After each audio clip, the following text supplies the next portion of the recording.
இப்போ தமிழகத்துல வந்து வடவர்கள் வந்து அதிகமாவே இருக்காங்க. ஸோ அவங்களால பார்த்தீங்கன்னா, நெறைய பிரச்சனைகளும் பார்த்துருக்கோம். ஸோ இப்போ இருக்கிற தமிழ்நாட்டுல இருக்கிற போலீஸும் கூட வடவர்களையும் தமிழர்களா பாருங்க அப்படின்லாம் சொல்லியிருக்காங்க. ஸோ அத நீங்க எப்படி பார்க்குறீங்க?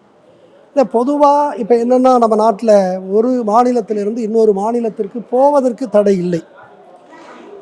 தமிழர்கள் மகாராஷ்டிராவுக்கு போகலாம், மேற்கு வங்காளத்துக்கு போகலாம், உத்தரப்பிரதேசத்துக்கு போகலாம். உத்தரப்பிரதேசத்திலே, பீகார்லேயே, ஒடிசாவிலே இருப்பவர்கள் அதைப்போல எந்த மாநிலத்திற்கும், தமிழகம் உள்ளிட்ட எந்த மாநிலத்திற்கும் அவர்கள் செல்லலாம், வேலை பார்க்கலாம்.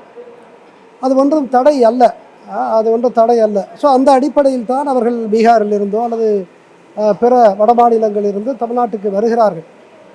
இவர்கள் எல்லாம் இவருடைய பின்புலத்தை பார்க்கிற பொழுது எளிய மக்கள், ஏழை மக்கள், உழைக்கக்கூடியவர்கள், இங்கே வந்து உழைப்பதற்காக, பிழைப்பதற்காக வருகிறார்கள். அந்த அளவில் ஒரு நாடு என்கின்ற அடிப்படையில் ஒரு நாட்டினுடைய பிற பகுதியிலிருந்து ஏழ்மை, வறுமையை போக்கிக் கொள்வதற்காக இங்கே வருவதை நாம் அந்த கோணத்தில் ஒரு மனிதாபிமான அடிப்படையில் நாம் தமிழர்களாகிய நாம் இதுகாரம் பார்த்து வருகிறோம்.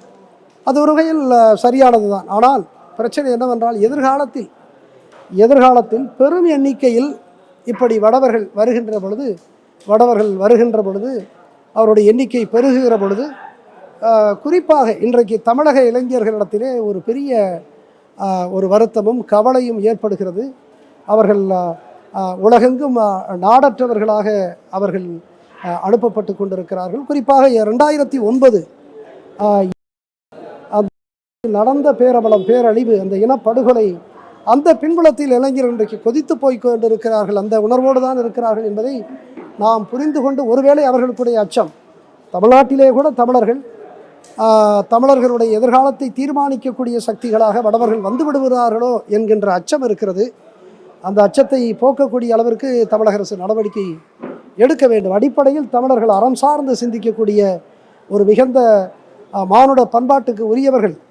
அப்படித்தான் வந்தாரையெல்லாம் வாழ வைக்கிறார்கள், ஆள வைக்கிறார்கள். தென்னாட்டில் யாரையுமே பார்க்க முடியாது. தென்னாட்டில் எந்த மாநிலத்திலும் பிற மாநிலத்தவர் ஆளுகின்ற அந்த சூழலை பார்க்க முடியாது. ஆனால் நம்முடைய தமிழ்நாட்டில் பிற மாநிலத்தை சேர்ந்தவர்கள், பிற மொழியைச் சேர்ந்தவர்கள் ஆளுகிறார்கள். ஆனால் அந்த பரந்த மனப்பான்மை இந்த மொழிதான் கொடுக்கிறது. இந்த மொழிதான் அத்தகைய உயர்ந்த மானுட பண்பாட்டை, யாதும் ஊரே யாவரும் கேளீர் என்று சொல்லக்கூடிய அந்த மானுட பண்பாட்டை இந்த மொழி கொடுத்து இருக்கிறது. அந்த பண்பாட்டுக்கு உரியவர்களாக தமிழர்கள் இருக்கிறார்கள். அப்படிப்பட்ட நிலையில்தான் இங்கே வடக்கே இருந்து வருபவர்களை கூட அவர்கள் அந்நியர்களாக பார்க்கவில்லை. அவர்கள் அனுதாபம் காட்டுகிறார்கள், வேலை கொடுக்கிறார்கள், வாழ்க்கை கொடுக்கிறார்கள். ஆனால் இன்றைக்கு தமிழர்